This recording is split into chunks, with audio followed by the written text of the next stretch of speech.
Dan sesi ini akan disampaikan oleh Bapak Guanuari selaku Senior Product Specialist Multipolar Technology. Untuk itu kepada Bapak Guanuari kami persilakan. Sebelumnya izinkan saya perkenalkan diri, saya Guanuari, saya merupakan pre-sale spesialis khusus produk IBM dari PT Multipolar Technology. Pada kesempatan kali ini saya akan coba membawakan, topik tentang data resiliency uninterrupted business continuity. Nah, sebelumnya saya perkenalkan dulu, Multipolar itu sudah berdiri sejak 1975 dan merupakan salah satu platinum business partner dari IBM sendiri.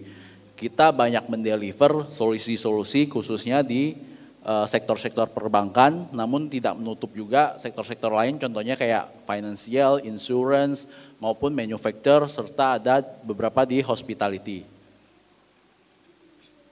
Nah, dari Bapak Ibu di sini, data resiliency mungkin bertanya, data resiliency itu apa? Data resiliency merupakan kesiapan dari sistem layanan Bapak Ibu untuk menghadapi gangguan-gangguan yang terjadi. Contohnya downtime.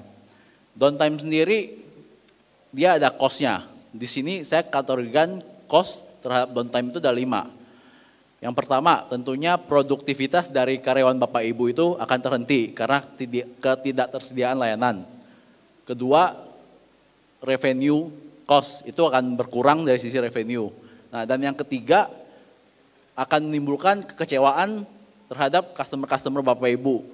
Dan yang paling penting di sini tentunya akan ada, jika downtime terjadi tentunya akan ada audit dari regulator. Kenapa sistemnya bisa terjadi downtime? Kenapa tidak disiapkan planning untuk segera mempersiapkan sistem tersebut untuk naik lagi? Dan yang keempat tentunya dari sisi financial performance dan akan muncul cost expense tambahan untuk fix downtime tersebut jika belum ada backup plan-nya. Nah, dari IDC sendiri 3 masalah yang sering menyebabkan downtime itu ada network, server, serta malware. Dan diestimasikan kerugian downtime itu per jamnya dari 5.000 US dollar sampai 500.000 US dollar tergantung seberapa besar skala perusahaan tersebut. Nah, sekarang kita lebih fokus kepada solusi untuk core banking. Kenapa di sini saya sebutnya improvement? Saya yakin layanan-layanan Bapak Ibu sendiri pasti sudah memiliki backup plan lah, disaster recovery center untuk backup kalau kenapa-kenapa dengan layanan utamanya. Nah, seiring dengan perkembangan transaksi digital sekarang, demand-nya customer itu udah berbeda. Mungkin zaman dulu customer tidak bisa melakukan transaksi 30 menit sejam. Customer mungkin, oke nggak apa-apa saya tungguin. Nah, sekarang ini dengan digital transaction yang sangat-sangat online, even sistem kita mau down 30 menit pun customer mungkin sudah akan komplain. Mungkin layanan kita sudah akan viral di Twitter, di Facebook. Nah, dari situ mungkin regulator juga akan melakukan audit. Kok sistem kamu belum berjalan, udah mati 30 menit nih. Nah, dari hal-hal situlah banyak beberapa customer dari kita yang mulai menanyakan kita, ada nggak sih solusi sistem saya kalau bisa down, saya nggak usah nunggu switch over dulu, saya udah bisa langsung up. Intinya dari sisi customer merasa mati 30 menit tuh udah nggak bisa ditolerir buat saya. Nah, dari situ kita ada solusi namanya IBM DB2 Mirror for I. Kenapa IBM I ini banyak dipakai buat sistem-sistem core banking? Karena IBM I ini merupakan OS yang sudah fully integrated. Di mana dalam OS tersebut sudah ada database-nya, sudah ada hypervisor-nya, sudah ada security-nya, serta sudah ada middleware-nya. Dan sejak pengembangan dari IBM I 7.4, IBM I itu memiliki fitur yang tambahan fitur yang cukup signifikan. Di mana sebelumnya IBM ini di database-nya tidak bisa melakukan replikasi. Sejak IBM I 7.4, IBM I ini DB2-nya sudah bisa melakukan replikasi dan replikasinya bersifat aktif-aktif dan sinkronus.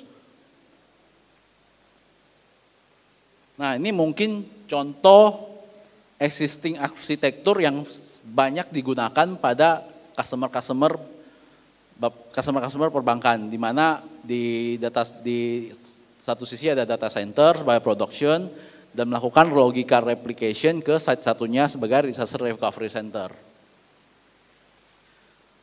Nah, untuk pengaplikasian IBM DB2 Mirror4i ini, kita di site production, kita akan menambahkan satu node server lagi, di mana satu node server ini DB2-nya akan saling melakukan replikasi data.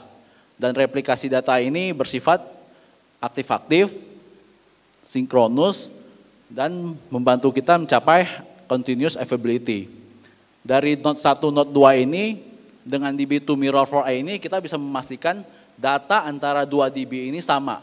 Karena dia dari sisi aplikasi dia akan menulis secara berbarengan baik di node 1 maupun di node 2.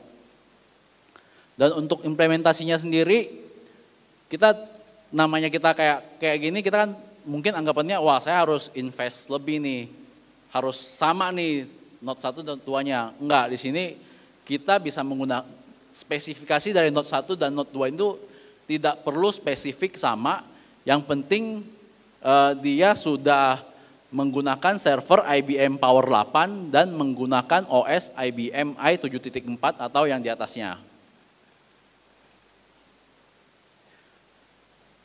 Nah, mungkin Bapak Ibu pikir, wah saya cuma invest buat satu server lagi, buat nganggur lagi nih. Enggak, di DB2 Mirror4i ini kita juga bisa mengoptimum transaksi-transaksi inquiry balance atau cek saldo lah istilahnya. Dan juga kita bisa mengimprove performance dari sisi aplikasi kita dengan fitur aktif-aktif DB-nya.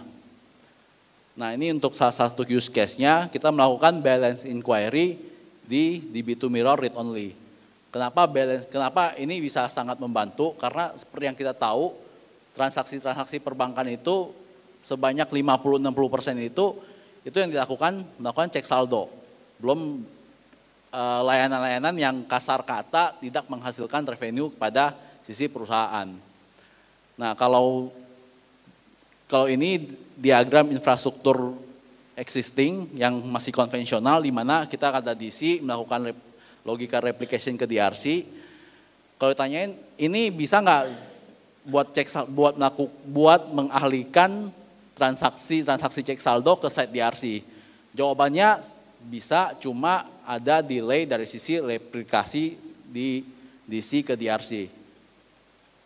Nah, solusinya dengan 2 node server di site production di DC, nah kita bisa memanfaatkan DB2 Mirror, di mana salah satu node server di sini bisa kita terapkan read only pada IBM DB2 Mirror, di mana read only ini tidak akan mengganggu sinkronisasi yang terjadi antara kedua node server.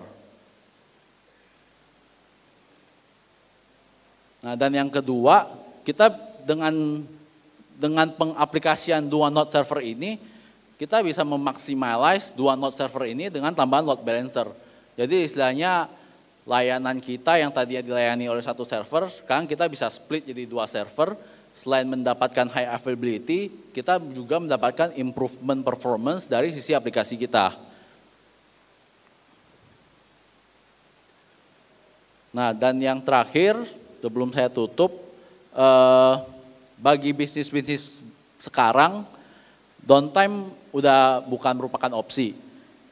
Semua yang ingin kita capai itu recovery time objektif, di mana kalau bisa seminimal mungkin atau kalau boleh 0 menit recovery time-nya. Jadi sistem mati udah langsung hidup lagi. Nah, di sini kita dengan IBM DB2 Mirror4i bisa membantu Bapak Ibu untuk achieve hal tersebut, dari mana dalam term of availability dari sistem yang Bapak Ibu miliki. Terima kasih. Yes, terima kasih banyak Pak Gowanuari atas materinya.